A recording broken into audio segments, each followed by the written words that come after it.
Setting sail down in the tropics may sound like a job for a newer Beneteau 40 like this one. But what if you don't have $400,000? What if you only have $40,000?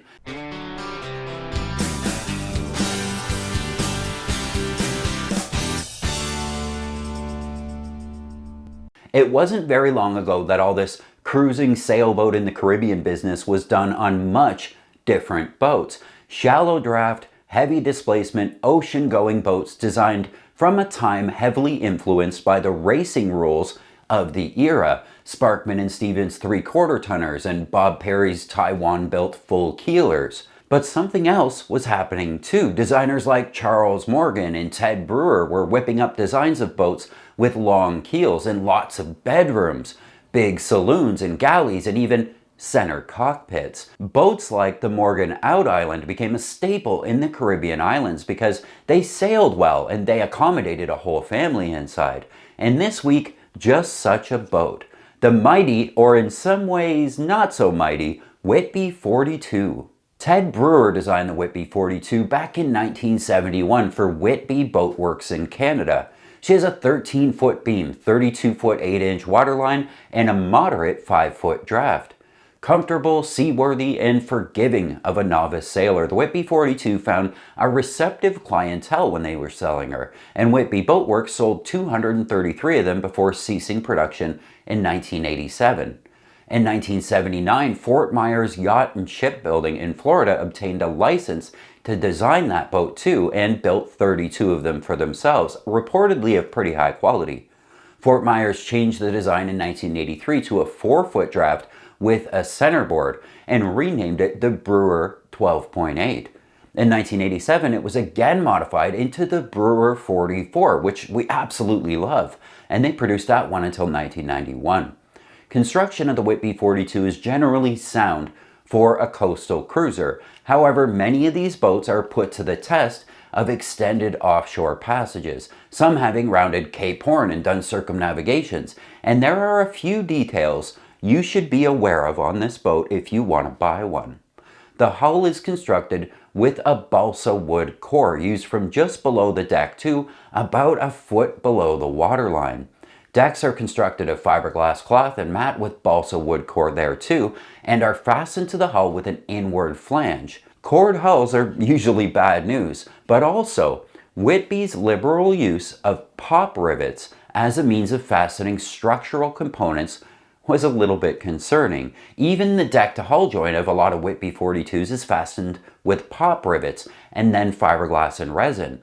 Some 42s were built with the deck-to-hull joint completely through-bolted, which is much better, but Whitby only offered that as an extra option with an additional cost. I will admit that many 42s have made significant offshore passage, and I'm not aware of any catastrophic structural failures. But pop rivets? For power, some specifications listed a Volvo MD30A, but most Whitbys had a Ford Lehman 254 or the Perkins 4 236, typically turning a propeller between 16 and 18 inches. This combination gives plenty of power for motor sailing, although with a generous sail area of 875 square feet, a long waterline and well-designed underbody, these ketches sail remarkably well. Several owners report speeds of 7.5 to 8 knots on a close reach. Sail area to displacement is a mediocre 17.13. Ballast to displacement is 34%, a little low, making her a bit more tender than you might expect her to be based on how she looks. Many sailors report reefing a little earlier than they thought they would have to as the boat heals, but healing shouldn't worry a sailor too much with a capsize screening of just 1.82. Darn good numbers for a family cruising sailboat if you ask me.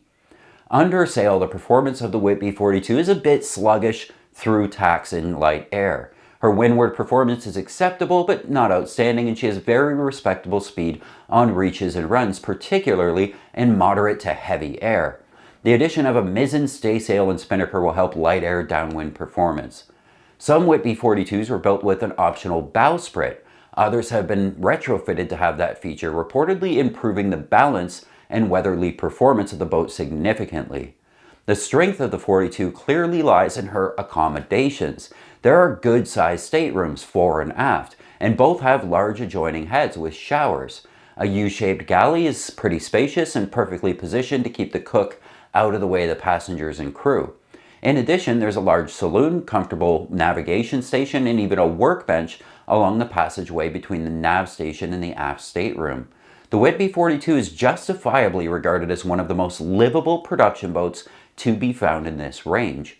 Weak points of the 42 include that aforementioned pop rivet faceting thing they were doing, which are prone to work loose over time, and compression post failures under the mizzenmast step that resulted from the use of balsa wood core and inadequate structural support. For all the great dockside accommodation, the Whitby 42 lacks really good sea berths for offshore passages, and extra handholds are strongly advised if you're going to go sail one offshore. There's more than one account from sailors on this model reporting the mizzenmast falling off at sea. Apparently, the mast step is supported by the interior bulkhead and the structure fails, causing the mizzen to jump from its perch, sending it overboard. This can be corrected with a retrofitted mast step or a pin through the mast, as well as structural work inside the boat, but something to be aware of. But for every scary story, there's a heroic tale of a boat that saved the day. And one such story was published some time ago in Cruising World. They tell of Joe Cordoba on hull number 2 of the Whitby 42. In 1993, on a passage from Isla Mujeres, Mexico up to Fort Lauderdale, Joe, an experienced sailor, ran into the storm of the century. His engine quit and he continued to tack north under reduced sail. After the reefed main blew out, he sailed on under the storm jib and a reefed mizzen, eventually making Key West.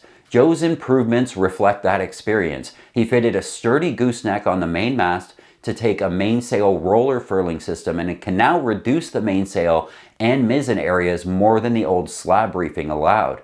Nevertheless, he retained the trysail track for good measure. If you're interested in buying one of these Whitby 42s, you can find one for less than 80 grand, and depending on how much work it needs, even as low as 20. Some pros of this boat: strong, seaworthy build, excellent for long passages, comfortable interior with true liveaboard potential, ample storage and tankage for long-term cruising, and a classic design with a traditional nautical look. It's good value on the used market, often outfitted for cruising already, so it might save you some bucks on solar panels and different modifications. Some cons to this boat: kinda slow in light air. They're heavy displacement with a little bit smaller sail area. They're older boats, so they may require full refits, especially electrical, plumbing, and rigging. Center cockpit can feel kind of disconnected from the rest of the boat. It's a matter of preference. The prop walk and sort of hard to maneuver in tight spaces, which is common with long keel boats.